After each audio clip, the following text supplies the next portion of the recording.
Gran parte de los analistas económicos hoy están hablando de que tenemos inflación generada por los aranceles y ahora vamos a analizar en profundidad lo que está pasando con Irán. No me gustaría estar en los zapatos de anunciado nuevo presidente Kevin Warsh. Si lo llevamos por inflación, nos encontramos que las peores crisis que hemos tenido. Si uno busca el aspecto positivo de esta guerra para Argentina, es una mejora en los términos de intercambio por el superávit en la balanza energética que comentás. Para poder invertir en el mercado de capitales sin la necesidad de ser un experto. Bueno, bienvenidos al primer episodio del programa de Acá Valores. Mi nombre es Agustín Arca. Mi nombre es Lautaro García Borges.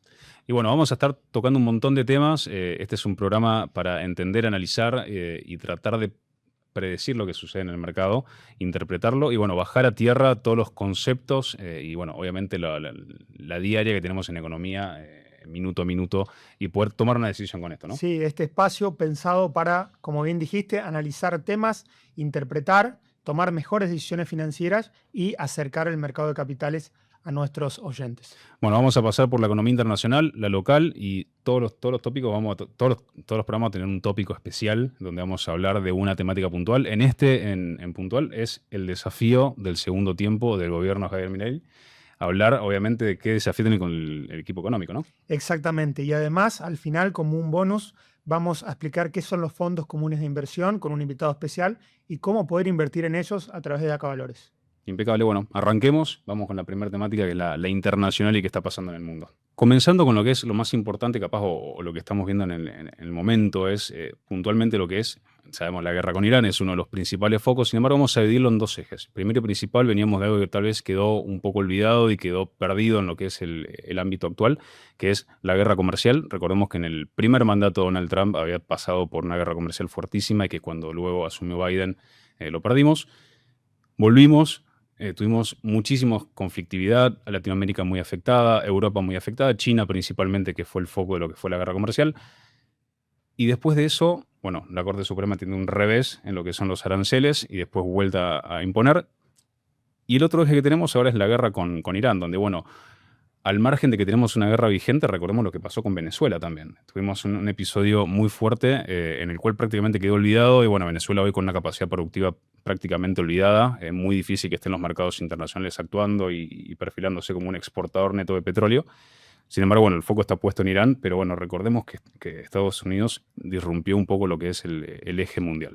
Exactamente, desde la llegada o la nueva llegada de Trump a la Casa Blanca vimos a un Trump recargado que aceleró mucho más en aquellos temas que dejó pendiente después de su primera presidencia y hemos tenido meses de muchísima volatilidad desde el Día de la Liberación en el cual se anunciaron esta lista de aranceles a más de 100 países allá por el 2 de abril del año pasado y ahora en lo que vamos de este año con un escenario bélico mucho más acelerado, primero con la captura de Nicolás Maduro en Venezuela, como bien comentaste, y la intención de Estados Unidos de recuperar el control del petróleo en el Mar Caribe, por decirlo de alguna manera, y ya hace 5 semanas, con lo que viene siendo la guerra en Medio Oriente y todos los idas y vueltas que hemos tenido en el medio, y que bueno, que la idea es charlar un poco en este espacio. Bueno, a ver, cerrando lo que es el primer eje y tal vez de lo que fue el conflicto de la guerra comercial, hoy, bueno, países ganadores y países vencedores, tenemos Estados Unidos con incremento de lo que es recaudación, obviamente que mejoró mucho lo que es el balance fiscal, un país complicado en deuda, pero bueno, que al margen de eso trató de incorporarlo. Inflación de por medio a nivel mundial, sabemos que gran parte de los analistas económicos hoy están hablando de que tenemos inflación generada por los aranceles y ahora vamos a analizar en profundidad lo que está pasando con Irán, ¿no? Porque la inflación y el traslado de lo que es la materia energética a precios es un tema que hablar y capaz está bueno profundizar. Sin embargo, bueno, Japón, Europa, China, muy perjudicados los aranceles y ahora con el doble golpe de lo que es la guerra en Medio Oriente, bueno, con un impasse ahora que conocimos, en el cual hay 2 semanas de tregua, sabemos que puede llegar a transitar una merma en lo que son los precios, sin embargo tampoco que se desplomaron y volvimos a los 65, 70 dólares por barril. Pero bueno, ahí hay datos puntuales a analizar sobre la guerra con Irán que son muy interesantes en términos de exportación, obviamente en términos de cómo se recupera la capacidad productiva de acá a los próximos meses, porque esto no va a ser un día para el otro, ¿no? Exactamente. La verdad que en estas 5 semanas vimos mucha volatilidad en el precio del petróleo. Arrancamos el conflicto con un petróleo en la zona de los 70 dólares por barril. Llegó a tocar niveles de 120 en alguna intrarrueda, y ayer a la tarde estábamos en la zona de $110 por barril.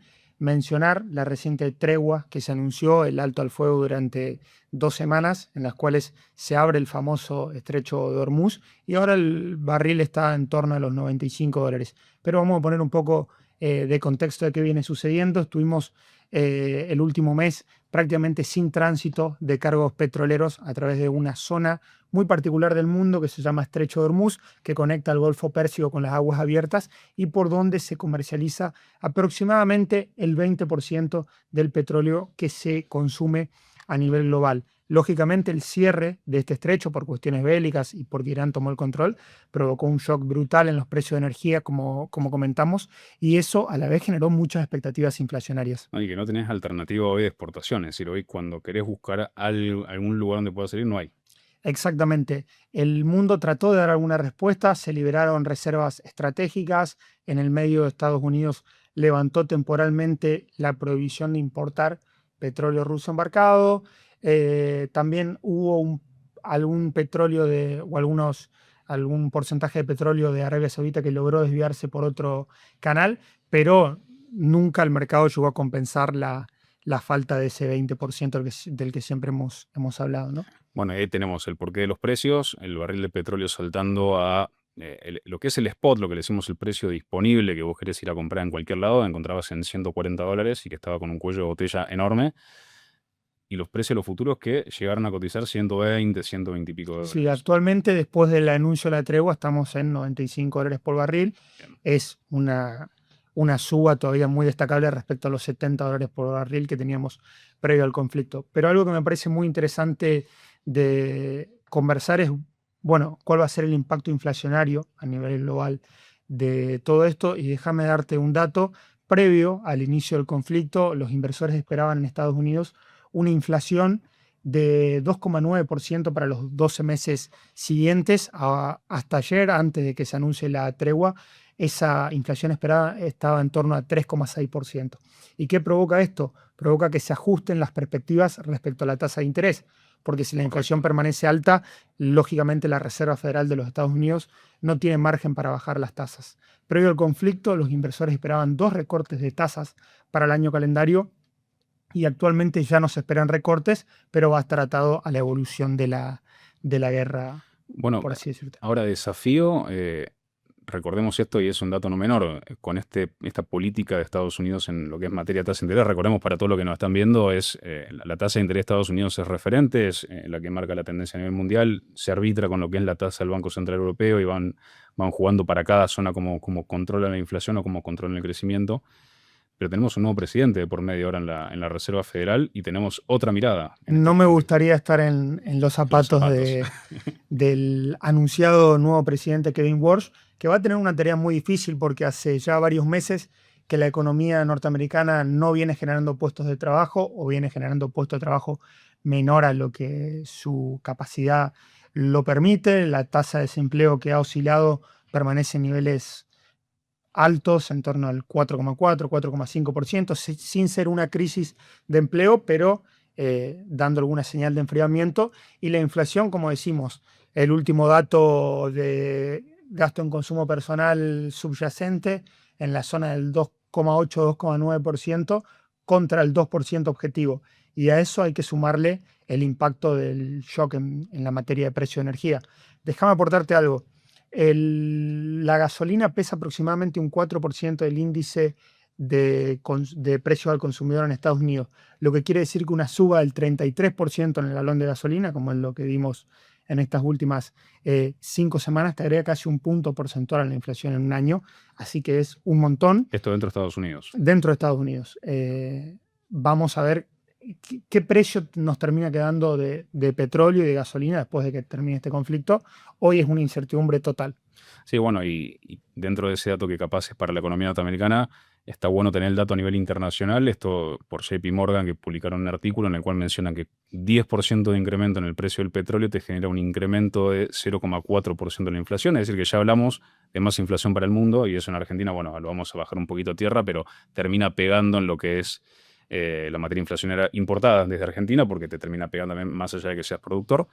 Y también el 10% del incremento en el precio del barril del petróleo te genera un decrecimiento, es decir, recesión del 0,2% a nivel mundial, donde las métricas son bastante ajustadas. Estamos hablando de que el mundo pensaba crecer en torno al 1%, 1 y pico, depende de la proyección que miremos. Con lo cual, nada, es muy sensible, es un punto clave. Ahora, redondeando un poco lo que es el panorama internacional, yo quiero tomar el comentario acá de un financista que es Ray Dalio, que es quien administró el fondo más grande del mundo a nivel internacional y que habla tal vez de algo que es bastante interesante. Puntualmente comenta la disrupción global que atravesamos, que la economía a nivel mundial y que Argentina está implícito dentro de eso, está viendo un cambio tal vez de paradigma. Tiene obviamente libros escritos y tiene su mirada, pero comenta de que el orden mundial es la ruptura del orden mundial puntualmente, donde vemos que desde 1945 a la fecha, es decir, de la Segunda Guerra Mundial a la fecha, los organismos que estaban mediando todos estos conflictos, guerra comercial, tenemos la Organización Mundial del Comercio, que hoy no se está dictaminando, no están acatando los fallos, es la ley del más fuerte, lo mismo sucede en las guerras. Ray Dalio comenta mucho sobre esto y habla de cómo las economías en crecimiento, en auge y declive se enfocan tal vez en los conflictos bélicos y otras en su decrecimiento económico tratando de taparlo con algún otro caos que es en parte tal vez lo que está haciendo Donald Trump, pero que no hacía Biden, por ejemplo, en su gestión. Y nos encontramos en la dicotomía, ¿estamos bajo un cambio o no estamos bajo un cambio? En el mientras tanto tenemos más inflación y tenemos un crecimiento complicado con cambios políticos como la Reserva Federal y también cambios en lo que son las gestiones políticas, ¿no? Sí, sin duda que desde el final de la Guerra Fría a hoy nos encontramos con el mundo en su punto más polarizado, diría yo. Trump ha tomado iniciativa para no perder el lugar que hoy tiene Estados Unidos como potencia mundial, que se ve amenazada por China. Mientras tanto, China mantiene una postura de mantenerse al margen de algunos conflictos y dejar que Estados Unidos actúe bien, mal, ellos lo jugarán. Bueno, me hiciste acordar la portada del Times que sacaron, la última portada del Times que tenemos, una foto muy interesante de Donald Trump a los gritos y Xi Jinping detrás callado. Y dice justamente, no te metas cuando tu enemigo está gritando o está errando, con lo cual es muy llamativo el cómo China está silencioso, no está diciendo absolutamente nada. Es difícil, entender la postura. Seguramente entre hilos, entre bambalinas, se está generando algún movimiento político, hay charlas y debe haber comunicación, pero no se está expresando públicamente. Sí, Trump ha comentado públicamente en las últimas horas que ha estado en contacto con China. Hay una reunión pendiente, recordemos, a finales de marzo se iba a realizar una cumbre entre Donald Trump y Xi Jinping, el primer mandatario chino, cumbre que por el conflicto bélico fue aplazada para mediados de mayo.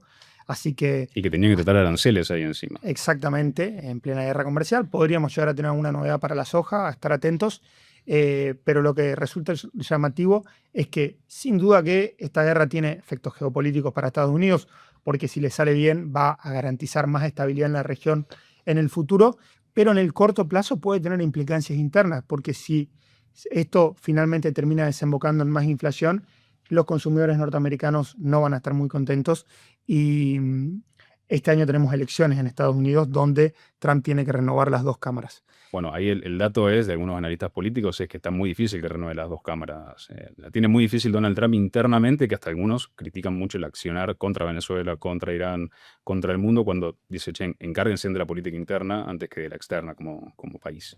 Sí, exactamente, así que va a ser un desafío ver cómo vamos a tener una campaña electoral larga seguramente. ¿Te parece, Agustín, que repasemos lo que son las implicancias del conflicto a nivel internacional para Argentina? Rápidamente encontramos distintas vías de contagio de lo que está sucediendo internacionalmente.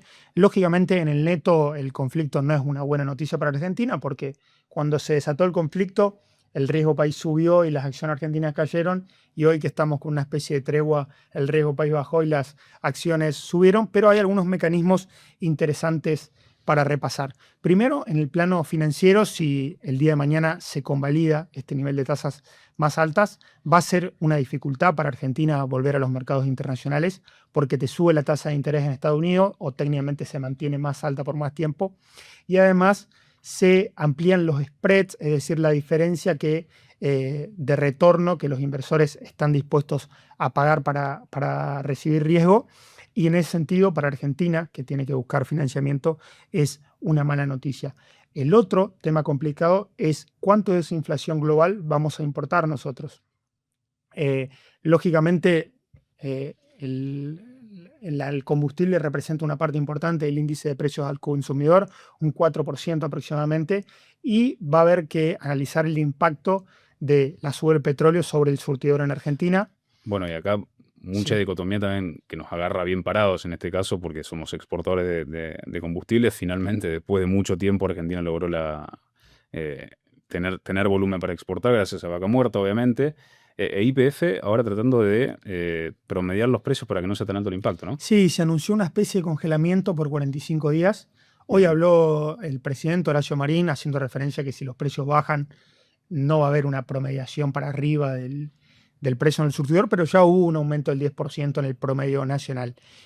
Sin duda que si uno busca el aspecto positivo de esta guerra para Argentina, es una mejora en los términos de intercambio por el superávit en la balanza energética que comentás. De hecho, un análisis muy simple es que si el precio promedio del barril se mantiene en torno a los $100 lo que resta del año, por la cantidad exportadas de Argentina, estaremos hablando de un superávit adicional de $3.000 millones, que no son nada destacables. Y a eso hay que sumarle el resto de commodities, porque por ejemplo el aceite de soja, ya lo vamos a repasar, pero viene teniendo un gran inicio de año y sabemos que Argentina ahí es una referencia a nivel global. Bueno, a estos 3.000 millones que mencionás, que antes no lo teníamos, obviamente, es un excelente dato para las reservas y bueno, nos vamos a ir metiendo en lo que es la dinámica del gobierno y qué necesita y qué no necesita, justamente que es nuestro eje central del programa, pero se le acopla lo que es el peso del agro, que es las divisas que siempre nos ingresan a Argentina. Ahí estamos parados bien, estamos parados mal. ¿Cómo lo ves en lo que es campaña y en ingreso de divisas? Bueno, estamos en un momento estacional en el cual entrando en la cosecha se ha acelerado mucho la liquidación. Hasta hace 2-3 semanas atrás estábamos viendo una liquidación semanal promedio por día en torno a los $80 millones. Hoy ya estamos en niveles de $150 millones, con algunos días en los cuales el agro liquidó 200 millones. Si uno mira el dato de marzo, se liquidaron 2.032 millones. Es un 8% más que marzo del año pasado, lo cual nos está dando la pauta de algo que ya sabemos, que estamos entrando a una gran campaña. La expectativa de la Bolsa de Comercio de Rosario es que para el año 2026 la liquidación alcance los 34.500 millones, es decir, más de 3.000 millones respecto a lo que fue el año pasado. Bien. Así que es súper positivo. Por es un buen año, o sea, en términos de divisa estamos hablando que es un buen año y al margen de eso nos encontramos con una performance de la moneda local atípico para lo que es, bueno, ni hablar lo que fue la acumulación de reserva en el principio del año, pero también es un inicio de año atípico para lo que es el peso a nivel internacional, ¿no? Nos encontramos con un peso que está fuerte, raro, obviamente que nosotros estamos muy acostumbrados a las devaluaciones, al acomodamiento nominal del tipo de cambio y en este caso no sucedió, o sea, fue por otro lado. Exactamente, desde que inició la guerra hasta ayer, que fue el previo al anuncio de la tregua, el dólar a nivel global, a través de un índice que es el dólar index, que compara el desempeño del dólar con una canasta de monedas, había subido un 2,2% y casi todas las monedas emergentes se habían depreciado respecto al dólar y Argentina fue la excepción, paradójicamente. El dólar opera en la zona de los 1.390 pesos para lo que es el mayorista, se mantiene una distancia del 20% respecto al techo de la banda cambiaria y el tipo de cambio real está en su nivel más bajo de los últimos 9 meses, es decir, un peso muy pero muy fortalecido. En estos últimos 2 meses creo que responde a distintas cuestiones. Por el lado de la oferta hemos tenido a inicio de año mucha oferta de dólares por emisión de obligaciones negociables y por el crecimiento de préstamos en moneda extranjera que en definitiva se terminan liquidando en el mercado libre de cambios y ahora ya estamos en una etapa de oferta de divisas por la llegada de la cosecha gruesa, como comentamos. Bueno, esto si tomamos el índice de Bloomberg que mide el peso de las monedas, nos encontramos que Argentina estaba hasta hace pocos días en el puesto 8 de las mejores divisas a nivel internacional, es decir, las divisas contra el dólar, es decir, las que mejor performance tuvieron. En el desempeño del año. En el desempeño del año.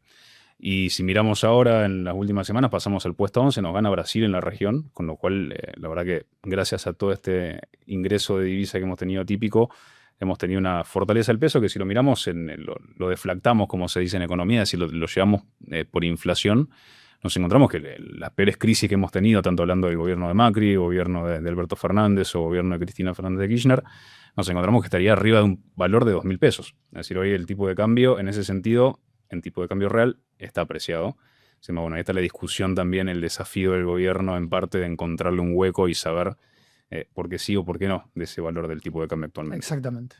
Bueno, ahí me vuelco un segundo a lo que es la cosecha y hablando un poco de números, la verdad que bueno, hoy estamos en plena cosecha de Argentina, como bien decía Lauti, están ingresando divisas, el promedio del Banco Central, la compra del Banco Central están incrementando, las liquidaciones de CERASEC se están incrementando a más de 200 millones diarios, cuando promedio son unos 100 millones aproximadamente.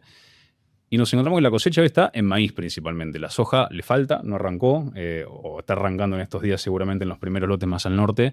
Estamos en un 30% más o menos promediando lo que es el avance de cosecha de maíz. Una campaña buena. Creemos que no hemos tenido obviamente complicaciones climáticas, lluvias, excesos en varios lados, otros lados con falta de agua también, como todo año. Sin embargo, promediando es una campaña buena, un avance de cosecha relativamente estable contra otros años. Buena campaña de girasol de por medio que también nos dio una solvencia. Que también, bueno, componente no menor dentro del girasol, lo que es el componente oleico y de energético que tiene que ver en las exportaciones de Argentina. Y bueno, esto que ha acompañado, el campo en este caso, con buena campaña, acompañó lo que son las liquidaciones y es una buena señal para lo que es el gobierno. Sí, la realidad es que tuvimos un verano climático que en algún momento nos dio un poco de temor, porque se comenzó a registrar falta de agua en algunas zonas, muy heterogéneo, creo yo, y ahora sí un poco más estabilizado con la cosecha de maíz avanzando y con los últimos datos que tuvimos de condición de cultivo de soja, en este caso de la bolsa de cereales, mejorando, ¿no? 45 puntos, 45% de la soja en condición buena o excelente, una mejora de 7 puntos porcentuales respecto al dato previo. Bueno, y ahí, a ver, vale la pena destacar tal vez los precios y lo que sucede en el plano internacional. Chicago, bueno, hay veces, cabe destacar siempre que hay que separar lo que es Chicago de Argentina, muchas veces nos desacoplamos, de hecho pasó hace poco, el famoso empalme de cosecha generó que el precio de la soja se desplome más de $20 en lo que es la pizarra de Rosario, el precio disponible, y eso es bueno, porque empiezan a llegar los camiones, empieza a aparecerle el volumen de cosecha, lo mismo maíz. Sin embargo, bueno, Chicago con todo este conflicto en Medio Oriente, con todo el conflicto de los aranceles también de por medio, nos encontramos que bueno, hubo un dato no menor que fue el Preventing Planting de Estados Unidos, la primera encuesta a productores de cuánto se va a sembrar. En este caso se va a incrementar el área de soja, va a disminuir el área de maíz. Tiene sentido incrementándose tanto el precio de los fertilizantes derivado del precio de los energéticos, con lo cual el maíz te insume muchísimo más fértil. Y en Estados Unidos ya dijeron, bueno, sembramos menos maíz, vamos a sembrar más soja. Eso obviamente tuvo un primer impacto muy leve en lo que es el mercado de Chicago. Sin embargo, cuando vamos desde que arrancó la guerra, en las últimas 6 semanas que tiramos la línea de tiempo, nos encontramos que el precio no se inmutó mucho, no tuvo mucha variación. De la soja tal vez tuvo un poco más de revancha, tenemos una variación de más del 7%. Si no vamos a aceite, sí, ahí sí el aceite en Chicago subió más del 40%. El aceite de soja Argentina, gran productor, tiene un 45% de market share, como se le dice, de participación en el mercado internacional de exportaciones. Sin embargo, en lo que es el poroto, mucho más difícil encontrar un poco de piso. Y esto tiene que ver con la cantidad de producción que tenemos a nivel internacional. Buen panorama para los grandes productores y exportadores, ¿no? Sí, en el caso de la soja tuvo un buen arranque de marzo, impulsada por la guerra, por la expectativa de la reunión entre Trump y Xi Jinping, donde había expectativa de que se anuncie un programa exportador de soja desde Estados Unidos. Creo que la disipación de la guerra más el aplazamiento de esta reunión, bueno, hicieron que la soja devuelva un poco, pero todavía manteniendo un sólido arranque de año. Interesante, estamos próximos a conocer los datos del WASDE del mes de abril. El WASDE es esta famosa encuesta, este famoso informe del Departamento de Agricultura de los Estados Unidos. De oferta y demanda. De oferta y demanda, exactamente. Es el anteúltimo, previo a conocerse, el de mayo, donde se agregan las perspectivas de la nueva campaña. Bien. Así que, nada, afilando el lápiz de luz, por decirlo de alguna manera. Bueno, a seguirlo, obviamente que es la Biblia para lo que es el manual agropecuario y saber las producciones como estamos. Bueno, damos vuelta a la página y nos vamos a nuestro eje central a hablar de los datos puntualmente que está teniendo el gobierno actualmente en lo que es el desafío, no 2 años, pero casi 2 años que le queda hasta octubre de 2027, que es nuestro pantallazo de ver cómo estamos parados, tal vez analizar algunos datos puntuales que son los más importantes, empezar a hablar de superávit fiscal tal vez, empezar a charlar, es un caballito de batalla por parte del gobierno y cómo mantener también actualmente el tipo de cambio. Tenemos dos anclas, tal vez en mi visión tenemos el superávit como un ancla mental, es decir, bueno, tenemos una forma de pagar la deuda y tenemos, por primera vez en muchos años, logramos tener solvencia en el Estado y por otro lado la acumulación de reservas. Pero en superávit tiene un gran desafío el gobierno hoy por delante, ¿no? Sí, sin duda que si uno divide la película de lo que fue este primer tiempo del mandato de Milei, hay que diferenciar lo que es estabilización de transformación. Tuvimos una estabilización que podríamos decir que fue exitosa y digo, si uno mira la película de noviembre de 2023 a hoy, teníamos la inflación, dato de noviembre de 2023 en 160% interanual, el último dato de febrero es del 33%, teníamos reservas negativas por menos 11.000 millones de dólares, hoy están menos 1.000, menos 1.200 millones de dólares. Dato no menor para tomar nota, todavía estamos, a pesar de que tenemos un buen comienzo de año, como decíamos, reservas negativas de momento. Reservas negativas, si querés después charlamos un poco de eso, pero respondiéndote la pregunta, sí, el superávit fiscal como columna central de este gobierno que desde 2023 a 2024 el superávit pasó de ser menos 4,3% del PBI a ser el más 0,3% el financiero y el primario en 1,5%, y eso te genera distintas cuestiones. Primero, la garantía de que, bueno, de que al margen o tu deuda neta va bajando, y segundo, de que ya no tenés la necesidad de que el Banco Central financie al Tesoro y eso te implique emisión monetaria y, en definitiva, más inflación. Exacto. Bueno, además del superávit, hoy el gobierno tiene el desafío, que viene bastante mal los datos en las últimas, por lo menos los últimos informes del INDEC, de la desinflación.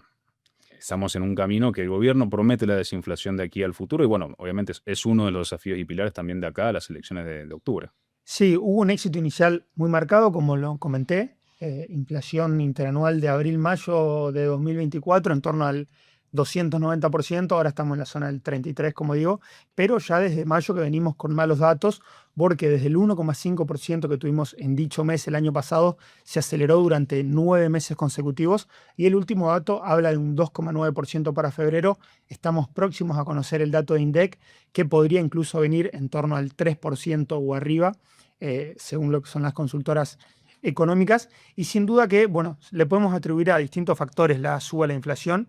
Principalmente creo que una pérdida del ancla cambiaria. Recordá, antes de mayo veníamos con un ritmo de evaluación del 2% y después del 1% mensual. Ahora tenemos un tipo de cambio flotante. Tuvimos una caída importante de la demanda de dinero en el segundo semestre del año pasado, vinculada a la volatilidad electoral. Y tampoco ayudaron algunos factores más específicos, porque tuvimos durante los últimos meses actualización de precios regulados, que en ese sentido es de valorar que el gobierno no frenó el ajuste de precios relativos, y muchos precios regulados siguieron corrigiéndose. Y además también hubo algunos otros factores que no ayudaron, como fueron la suba de la carne, y en marzo sin duda va a ser el tema del combustible por la guerra. Pero las expectativas, tanto del mercado como la de las consultoras, es que a partir de abril, bueno, este proceso de desinflación se pueda retomar. Hay algunos relevamientos privados de alimentos, bebidas y demás que dicen que la inflación de abril podría estar en torno al 2,3%. Habrá que ver cómo sigue evolucionando el mes. Y la expectativa para el año, en líneas generales, es a la baja. Por ejemplo, el último REM habla de una inflación para el 2026 en la zona del 24%. O sea, una caída importante desde el 30% que venimos mencionando, lejos de la inflación, pero lejos de la inflación de un dígito de la cual habla el presidente. Sí, que eso lo prometen para fin de año en principio. Bueno, y dentro de esto, hablando de números de inflación y precios en la economía argentina, tiene mucho que ver el tipo de cambio también, que lo veníamos hablando, y la necesidad tal vez de terminar de unificar. Es otro desafío que tenemos a futuro, de unificar los tipos de cambio, de terminar de eliminar las restricciones. Nosotros desde acá lo vemos todos los días, y obviamente son las restricciones para persona física, persona jurídica, de acceso al dólares, acceso al oficial y demás. Bueno, hoy el gobierno necesita de alguna forma, pero bueno, el dato de las reservas negativas tal vez es una complicación ahí de por medio. Sí, tuviste una primera importante salida del cepo, o mejor dicho, eliminación de las grandes restricciones cambiarias, y transicionaste de un tipo de cambio fijo a un tipo de cambio flotante entre unas bandas que hoy ya son bastante amplias, y esto te generó que haya una importante caída de la brecha. Hoy estamos con una brecha a niveles del 5%, pero todavía permanecen restricciones para las personas jurídicas, en lo que refiere a dividendos previos al ejercicio 2025, y para personas humanas, en lo que es la famosa restricción cruzada, esta restricción que acceso al MULC y acceso al exactamente dólar MEP, que es el te financiero. prohíbe comprar o vender dólares en el mercado mayorista y a la vez comprar activos contra dólar de forma de evitar que te aproveches del arbitraje. El Banco Central habló de esto últimamente y dijo que no está en agenda eliminar las restricciones que permanecen, si bien en el mercado hay cierto consenso que se entiende que sería algo clave para la entrada de inversiones. Desde el Banco Central hablaron de evitar ingresos de divisas especulativos que te puedan generar algo de volatilidad. Creo que en definitiva el gobierno también lo que se asegura es controlar un poquito el tipo de cambio, porque recordemos que esta restricción cruzada se había eliminado y se reincorporó en pleno proceso electoral el año pasado. Sí, fue un giro de volante bastante fuerte. Bueno, obviamente que todo el mundo tal vez, o el público lector, pensaba que iba a ser muy similar a lo que era el gobierno de Macri, que se eliminaron todas las restricciones. En este caso no sucedió. Y bueno, como bien decís, no está en agenda por el momento para evitar, bueno, rublos y situaciones capaz un poco más complejas. En el medio, el gobierno buscando ingresos y buscando solvencia, nos encontramos con tema de retenciones, un tema bastante complejo siempre para tocar porque es muy sensible y el gobierno tiene su promesa de campaña y ha hecho cosas en el medio, no es que no ha tocado las alícuotas, ¿no? Hemos tenido modificaciones de por Hemos medio. tenido baja de... Primero hubo una malla a subirla, no sé si te acordás, Agustín, con el primer borrador de la ley bases que aumentaba las retenciones, los gobernadores se pusieron un poco en contra. Ujú. Jugando por los hechos, el gobierno bajó las retenciones, alícuota de soja del 33 al 26%, subproductos de soja que bajaron del 31,5 al 24%, si no me estoy equivocando, y Correcto. también cereales bajando del 2 al 9,5%, pero queda el desafío de devolverle la competitividad al productor después de años bastante complicados en esta materia.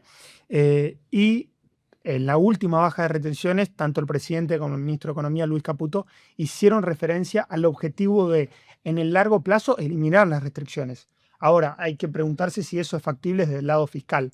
Los últimos datos de balance fiscal vienen cada vez más ajustados. De hecho, si miramos el último dato de recaudación del mes de marzo, fue bastante complicado, con la recaudación cayendo. Mal dato, el último fue un mal dato. Sí, cayó un 4% aproximadamente en términos interanuales. Ahí tenés baja de recaudación por comercio, por impuestos al comercio exterior, tenés alguna caída de impuestos por lo que es actividad.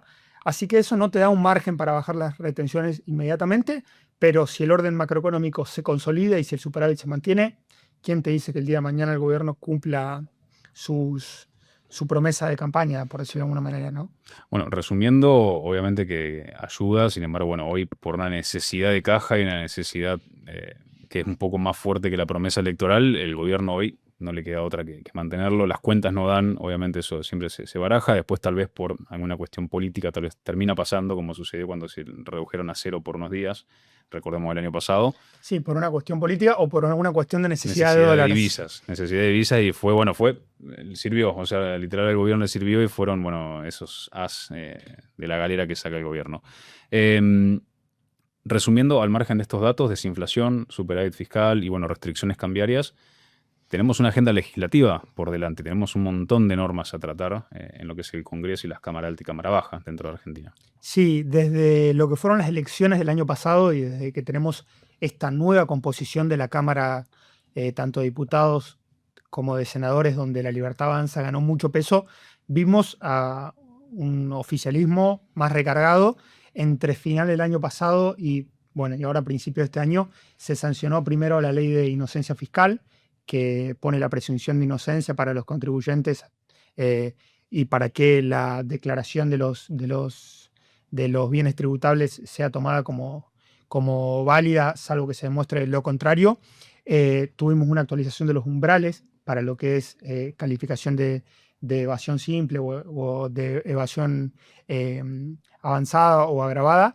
Y también tuvimos recientemente la sanción de la Ley de Modernización Laboral, que actualmente está en un proceso de judicialización porque varios jueces atribuyeron la inconstitucionalidad de algunos artículos y el gobierno apeló y se espera que en algún momento llegue a la Corte Suprema, pero la verdad que vimos sesiones legislativas intensas donde el gobierno logró victorias producto de los resultados electorales que tuvo. Y en la última apertura de sesiones de marzo, de sesiones ordinarias, el presidente anunciando que se vienen reformas impositivas, muy importantes para atraer nuevas inversiones, y también reformas del Código Civil y el Código Penal, que van a ser enviadas al Congreso en estos 9 meses, en lo que se espera, o el gobierno puso en palabras que se viene una verdadera transformación del Estado Nacional. Bien, bien. Bueno, es una promesa y una continuación que desde la ley base que se le está complicando también al gobierno. Principalmente tenemos que tener en cuenta también la inocencia fiscal que se sacó hace poquito, que nos incide mucho en lo que es la parte financiera, que algunos consideran que es un nuevo blanqueo, que se puede hacer, traer dólares del colchón, volver a volcarlos, etcétera. Bueno, es algo distinto. En este caso hay que ir con el Banco Central, declarar, ir con un contador y ejecutar por qué se está metiendo esa plata al sistema. Pero el gobierno esperaba en ese sentido. Recordemos que ha tenido varios traspiés también de por medio en querer dolarizar, entre comillas, la economía, traer los dólares del colchón a la economía para reactivarla. Donde recordemos que no hablamos mucho de actividad económica, pero tenemos sectores muy beneficiados que están pujando lo que es la actividad económica de Argentina, como es el sector agropecuario, y otros que están muy caídos, como el sector construcción o como el sector, de comercio minorista principalmente. Con lo cual, el traer estos dólares era como un salvavidas para la economía y generar ese boom en términos de actividad, lo cual no está sucediendo, y la inocencia fiscal media tibia, por lo menos de momento, tratando de reaccionar e inyectar algo de liquidez. Sí, recordemos, venimos de un super blanqueo en 2024, y con el blanqueo más algún proceso de la incipiente inocencia fiscal, tenemos los depósitos en dólares en el sector privado a niveles prácticamente máximos. Esto se ve en la liquidez de dólares que hay, y por eso crecieron los préstamos en dólares también. Recordemos que Argentina es uno de los países con más dólares atesorados del mundo, así que bueno, de ahí la intención del equipo económico para que estos dólares se transformen en inversión, y traccionen algunos sectores de la economía, y también el mercado de capitales tenga algo más de profundidad. ¿Hiciste algún comentario respecto a los sectores ganadores y perdedores en términos Correcto, sí. de actividad? Eso es muy destacable, porque es cierto que en el agregado de la economía está creciendo. De hecho, si uno mira los últimos datos del EMAD, estamos hablando de un crecimiento superior al 4% en términos interanuales, pero se nota claramente dos economías a dos velocidades distintas. Primero el agro, como bien comentaste, junto con la intermediación financiera, liderando lo que son los sectores que están empujando el crecimiento. El agro particularmente después de algunas campañas un poco atípicas, en este momento con mejores números, también impulsado por lo que fue una super cosecha de trigo, y la intermediación financiera también en segundo lugar. Y entre los sectores más rezagados se encuentran primero la construcción, a consecuencia de toda la paralización que hubo de la obra pública, y después sectores que se perjudicaron por el proceso de alguna apertura importadora, como puede ser la industria manufacturera o incluso también el comercio. Lo que preocupa es que estos sectores más rezagados son algunos de los que más mano de obra generan. Y de hecho, te tiro un dato de color bastante interesante. El año 2025 fue el primero desde las que están vigentes las actuales mediciones, en el cual tuvimos un crecimiento del PBI y un crecimiento de la tasa de desempleo, algo bastante atípico, pero bueno, muestra que el crecimiento está impulsado por sectores primarios, que en definitiva son sectores por ahora generadores de divisas. Y el peso, obviamente, del sector primario en Argentina es enorme. Cuando miramos el EMAE, la actividad económica en Argentina, vemos que el peso del agro te mueve gran parte y tiene muchas implicancias, eslabonamientos indirectos sobre toda la economía, pero bueno, el mano de obra intensiva, que tal vez es la construcción, por ejemplo, como bien decías, tal vez es las dos realidades, y la calle, la famosa calle que el gobierno quiere cuidar, y ve que hay un ámbito recesivo ahí. Creo que el desafío de mediano o largo plazo que tiene Argentina, con muchos sectores reacomodándose o reinventándose, es cómo logramos migrar la mano de obra desde sectores, por ejemplo, el de la industria manufacturera, que está localizado en una porción geográfica bastante específica, que es el conurbano bonaerense o Buenos Aires, hacia donde está la producción de materias primarias o de nuevos sectores que están en auge, como es el energético, más cerca de la cordillera. Bueno, el desafío de lograr la movilidad creo que va a ser algo que en el mediano plazo va a estar en agenda en Argentina. Sí, sí. Y bueno, ahí la verdad que es un desafío, y también recuerdo dentro de la actividad, puntualmente cuando miramos dos sectores que se enfriaron un poco y que el gobierno esperaba ese dato de enfriamiento también, que uno fue el turismo y también la salida de divisas por turismo que tocamos al principio, y otro fue las importaciones, que golpeado los sectores obviamente que hoy están en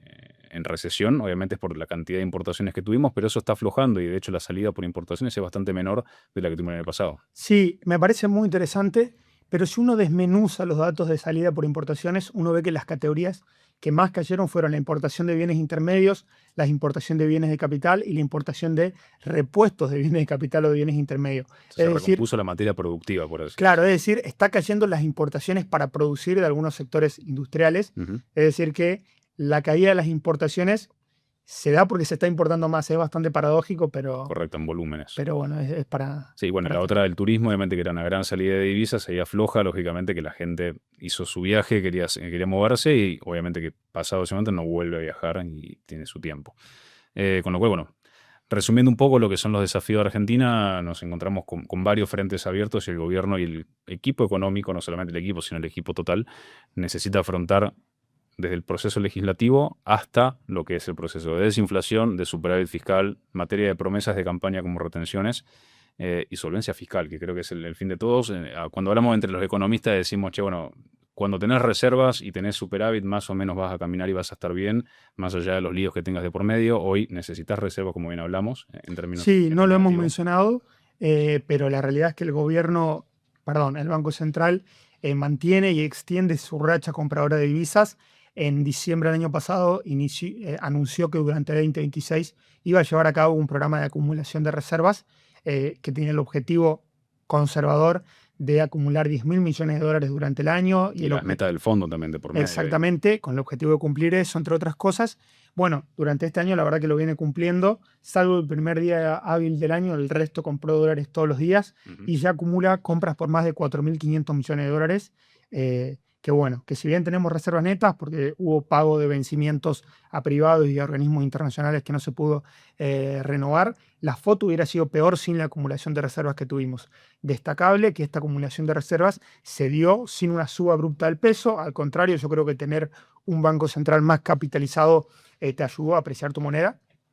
Y el desafío es que esto se vuelva sostenible en el tiempo y que si se mantiene y si lográs también emitir algún poco de deuda, ya sea local, con las emisiones que está viendo, o ir a buscar deuda internacionalmente, puedas sí ya tener reservas netas positivas y creciendo y de alguna manera blindar el resto del mandato en términos financieros, ¿no? Bueno, gran desafío a lo que le queda al gobierno, obviamente. En los números arrancamos bien, resumiendo, y nos encontramos obviamente con la necesidad de mantener este esquema y poder a futuro tener esa solvencia que tanto estamos esperando para evitar volatilidades.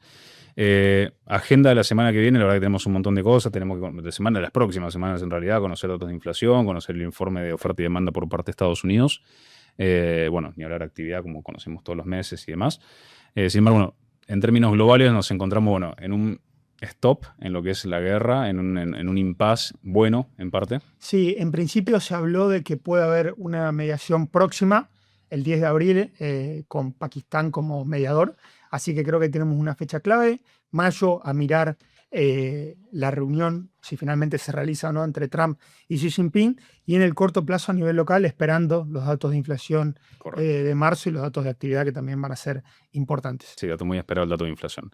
Y bueno, obviamente que desafíos de cara a cerrando a 2027 para el gobierno enormes, cumplibles porque hemos encontrado buenas sorpresas en lo que son grandes partes de los indicadores. Sin embargo, bueno, muchos desafíos en la micro de Argentina de cada uno de los sectores económicos. Sin duda, en los propios términos del gobierno, bajar la inflación creo que es prioritario, o reanudar esa baja de la inflación, que fue un activo político del gobierno, y el mercado mirando mucho algún tipo de blindaje al programa financiero, y para esto es importante continuar con la acumulación de reservas. Y pensando en el mediano plazo, la sanción de todas las reformas que están en agenda, más la consolidación de algunas reformas ya anunciadas, como la inocencia fiscal o la ley de modernización laboral, creo que apuntan a recuperar una competitividad perdida o que ganen competitividad algunos sectores, y si eso se materializa, consolidar la senda del crecimiento creo que puede ser más fácil o más amigable. Sí, que el crecimiento es lo que te da después divisas y obviamente actividad económica.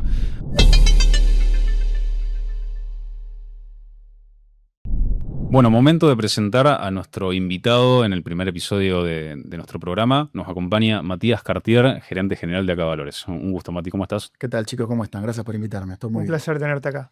Gracias, Lauti. Bueno, vamos a abordar el tema que anticipamos en el arranque del programa, que es fondos comunes de inversión, una herramienta muy utilizada por el mercado, muy utilizada en Argentina, en el mundo, y que tiene, bueno, ventajas, obviamente, a la hora de tratar al inversor y abordarlo como hacemos nosotros desde Acá Valores. Pero bueno, arrancamos por lo primero. ¿Qué es un fondo, Mati? A ver, como definición podemos decir que un fondo común de inversión es un instrumento, ¿no?, formado por inversores que comparten un mismo objetivo de rentabilidad y riesgo. Pero para hacerlo un poquito más terrenal, como para qué sirve, es para poder invertir en el mercado de capitales sin la necesidad de ser un experto. Acá lo que se hace, uno pone su dinero en un fondo en el cual el quien pone dinero es dueño de esa parte del fondo. No es que ese fondo es dueño, ¿no?, de la sociedad gerente, de lo que reglamenta, sino que el propio inversor es el propio dueño de una parte de ese fondo, ¿no? Y lo que le permite es poder, como decíamos anteriormente, poder invertir sin la necesidad de ser un experto. Ahí cada fondo común de inversión lo que tiene a su cargo es un profesional experto en la materia, que es el que está mirando todo el día el mercado y viendo cuáles son las mejores herramientas de inversión a cada momento. Y es el que, cuando uno invierte, delega de alguna manera esa decisión, ¿no? Por ejemplo, una persona no puede estar todo el día mirando el mercado. O sea, no es necesario que alguien que quiere invertir esté todo el tiempo mirando el mercado, viendo minuto a minuto qué es lo que está pasando, ¿no? Y de esta manera lo que permite es delegar esa funcionalidad en un experto. Déjame que te pregunte, Mati, ¿estos fondos comunes de inversión son en pesos, son en dólares, están indexados? ¿Qué nos puedes contar? Bueno, mira, sobre ese tipo hay distintas clases de fondos. Los fondos los podemos clasificar, por ejemplo, en los fondos de rescate inmediato, ¿no?, que son aquellos fondos que pueden ser en pesos o en dólares, que son donde podemos poner la plata, por ejemplo, la que podemos usar en el mes, la que tenemos por ahí de corto plazo, por ejemplo, cuando cobramos el sueldo hasta que tenemos que pagar la tarjeta, o por ejemplo, cuando cobramos una liquidación y tenemos que esperar hasta pagar los insumos, ¿no? Por periodos cortos de tiempo, para poder hacer más eficiente el uso del dinero. Podemos utilizar estos instrumentos. Estos instrumentos son de liquidez inmediata. Es la famosa administración de caja, digamos. Que Exactamente, que lo puedes hacer en tu empresa, lo puedes hacer también en tu casa, ¿no? En tu vida personal. En tu vida personal. Totalmente. Y son fondos que en las jerga los llamamos como los fondos tema cero o los money market, que son de liquidez inmediata, donde vos tenés la plata en el día, ¿no? Y los hay en pesos y los hay en dólares. Bueno, vos tenés... no menor que en dólares, salieron hace muy poquito. O sea, es una herramienta bastante nueva y, bueno, muy utilizada en Argentina. No, totalmente. Donde vos tenés, en vez de tener los dólares parados en la cuenta del banco, ¿no?, o en tu comitente, lo puedes invertir en un instrumento de muy, pero muy bajo riesgo, que son muy conservadores, y nada, darles un poco de movimiento, darles un poco de rentabilidad a ese dinero que está parado. Y después tenés otra clase de fondo, ¿no?, que ahí ya depende por ahí de una estrategia que uno quiera. Los tenés de renta variable, por ejemplo, que son aquellos los que tienen ganas de invertir en acciones, ¿no? Y por ejemplo, o no saben a quiénes invertir, o no saben cuáles son las empresas que por ahí las que están mejor performadas en el mercado, las que tienen mejor, un retorno mejor esperado en el mercado. Y bueno, ahí uno delega, ¿no?, la decisión de inversión en un profesional que te elige. Después vos tenés otros fondos que se llaman de renta fija, en los cuales ahí uno percibe una estrategia. Por ejemplo, puede ser: me quiero defender de la inflación, le quiero ganar un plazo fijo, me quiero cubrir ante los movimientos del tipo de cambio.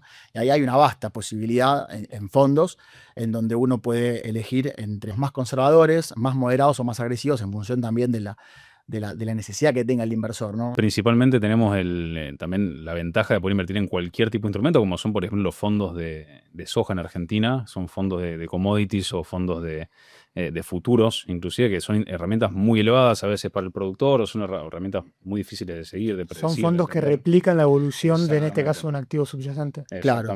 Sí, como otra clase de fondos también están aquellos que replican un commodity, ¿no? Que puede ser el valor de la soja, o el valor del precio de algún combustible, o el petróleo, o el oro.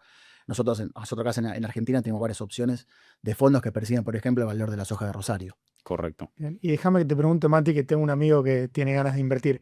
¿Tiene algún costo adicional o alguna comisión invertir en estos fondos? No, exactamente. Es muy buena pregunta la que hace Lautaro. No hay costo de entrada, no hay costo de salida. Es muy fácil invertir. Además, en Acá Valores tenemos también la opción de un asesor comercial, ¿no?, que te asesora, que te escucha, que te ve para que uno pueda elegir por ahí la mejor estrategia que se adapta, ¿no?, a la necesidad del inversor. Y como bien decimos, no hay entrada de costo, no hay barreras ni de entrada ni de salida, es gratis invertir, además tampoco necesitas un tipo de permanencia, vos pones la plata cuando querés y te la llevas cuando querés, de manera muy simple y fácil. Bueno, eso es clave, que tenés fondos que son de rescate inmediato. Siempre te la llevas cuando querés, obviamente, pero algunos que se rescatan en el mismo día, otros que son temas uno que le decimos en el mercado, que es de 24 horas. Creo que los de 48 ya desaparecieron prácticamente. Es una particularidad importante de los fondos, que es el plazo de la liquidez, pero son todos líquidos, que es muy importante. Uno muchas veces, por ejemplo, cuando quiere tener una cartera de inversión, elige, pues, compra distintos activos y después necesita la liquidez, tiene que salir a venderlos uno a uno. Acá en el fondo común de inversión lo hace por uno. Uno pone el dinero, el profesional que está a cargo de la gestión del fondo va a decidir dónde poner esos activos, y vos después el día de mañana te querés ir, necesitas algo, necesitas la plata, apretás un botón y te la llevaste. No tenés problema de liquidez y la tenés, o dependiendo el plazo de liquidez del fondo, o a las 24 horas, o en el mismo día, ¿no? Lo que son de rescate inmediato. Bien. Bueno, como recomendación para el público inversor y quien quiere sumarse, obviamente, a abrir la cuenta y empezar a operar, y bueno, tomo la primera palabra que dijiste, que es vos delegás la administración a una persona que sabe, que se encarga de ver esa pantalla, que capaz, bueno, en la diaria uno no tiene el tiempo de estar mirando y analizando el activo. Muchas veces, ¿qué nos pasa a nosotros? Nosotros estamos, por ejemplo, nosotros sí estamos todo el día mirando las pantallas, pero la gente en No general puede, no llega. o está trabajando o está preocupada en sus propias labores, o está trabajando en el campo, o está yendo al supermercado, o está yendo a buscar a los chicos del colegio. Con su vida personal. En su vida, y no puede estar todo el tiempo metido, ¿no?, en el mercado para ver qué decidir. Bueno, acá es cuando se delega este tipo de Le das la responsabilidad totalmente a un profesional experto que está por vos mirando todo lo que tiene, todas las posibilidades que hay en el mercado y eligiendo las mejores opciones. Exactamente. Bueno, invitamos obviamente a todos a que se sumen y traten de analizar estos distintos tipos de fondos de inversión, que esto no te lo preguntamos, pero todas las herramientas que tenemos en Argentina en el mercado financiero se pueden usar a través de los fondos, prácticamente. Exactamente, todo. Vos podés invertir hay muchísimas sociedades gerentes. En ACA Valores trabajamos con las mejores sociedades gerentes, las más grandes, un montón, tenemos más de 25 sociedades gerentes con la que estamos trabajando, con la que tenemos relación, conocemos a los portfolios, conocemos cómo trabajan, los podemos asesorar para elegir el mejor fondo, que esté bien adaptado a la estrategia que tenga el inversor, y de manera fácil y simple. Muy importante eso, el asesoramiento personalizado y obviamente la mirada que tenemos desde ACA Valores para poder recomendar a dónde ir o qué fondo vemos mejor, qué fondo vemos peor, y los rankings que se arman también de rentabilidad de los fondos. Es clave el acompañamiento que hacemos al cliente para que puedan elegir la mejor opción, ¿no? Porque el universo de los mercados de los fondos comunes de inversión es vasto, hay muchísimas opciones, hay de distintos niveles de estrategia, de riesgo. Entonces, bueno, nosotros estamos mirando todo el tiempo, estamos mirando cuáles son las opciones que hay y tratando de ver cuáles son las mejores para poder dar la mejor recomendación. Bueno, una última, yo por lo menos, clave lo que dijiste de riesgo, y lo mencionaste, que no se pase así desapercibido. Cada uno tiene su perfil de riesgo, obviamente que si elige un fondo, como bien dijiste, de acciones o elige un fondo de renta mixta, tiene que entender que es un fondo que va a tener volatilidad en los precios, ¿no? Exactamente, por supuesto que hay volatilidad, pero lo bueno que estando dentro de los fondos es que estás cuidado de alguna manera. Y además también, y esto déjame agregarlo porque es muy importante, son instrumentos que son seguros, ¿no? Que son seguros, están regulados por la ley. Ahí está el mercado de capitales, está la CNB, con la CNB atrás, las cuales tienen en su mandato proteger al inversor, ¿no? Y bueno, estamos no solamente los activos y este tipo de sociedades gerentes, también las ALICs, estamos regulados por ellos. Y nada, invertir en el mercado de capitales en Argentina es, además de fácil a través de ACA Valores, es seguro. Impecable. Bueno, genial. Creo que estuvo súper claro. Muchísimas gracias por acompañarnos, Mati, y explicar lo que es una herramienta tan importante en el mercado de Argentina. Y bueno, los acompañamos a que nos sigan en los próximos, que vamos a seguir hablando de lo que son herramientas del mercado financiero.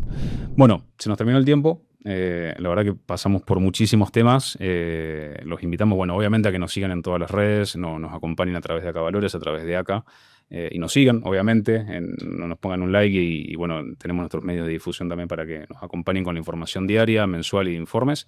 Y bueno, nos estamos viendo en el próximo episodio de Lauti.